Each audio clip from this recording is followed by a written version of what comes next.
Hello friends, welcome back to my channel Ammu's Kitchen. இன்னைக்கு 30 days dosa சேலஞ்சோட 28வது நாள். இன்னைக்கு என்ன வெரைட்டி தோசை பார்க்க போறோம்னா கீரை தோசை தான், முருங்கை கீரை தோசை. வாங்க எப்படி செய்யலாம்ங்கறத பார்க்கலாம். இதுக்கு வந்து நான் 1 கப் தோசை மாவு எடுத்து வச்சிருக்கேன். கூடவே ஒரு கைப்பிடி அளவு க்ளீன் பண்ணி வச்சிருக்க முருங்கை தழை, அப்புறம் கட் பண்ணி வச்சிருக்க வெங்காயம் 1 கப் போட்டுக்கலாம். அதுக்கு அப்புறம் ஒரு 1/2 டீஸ்பூன் அளவுக்கு வந்து சீரகம் போட்டுக்கிறேன். அப்பதான் நல்லா வாசனையாவும் இருக்கும், டேஸ்டும் நல்லா இருக்கும்.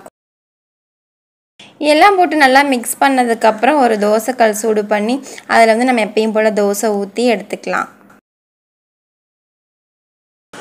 இப்போ இருக்க குட்டீஸ்லாம் யாரும் கீரை அதிகமாக விரும்பி சாப்பிட்றதில்ல. அந்த மாதிரி பிள்ளைங்களுக்கு கீரை கொடுக்கணும், இந்த மாதிரி தோசையில் மிக்ஸ் பண்ணி கொடுத்தா ஈஸியாக சாப்பிட்டுப்பாங்க. நீங்களும் ட்ரை பண்ணி பாருங்கள்.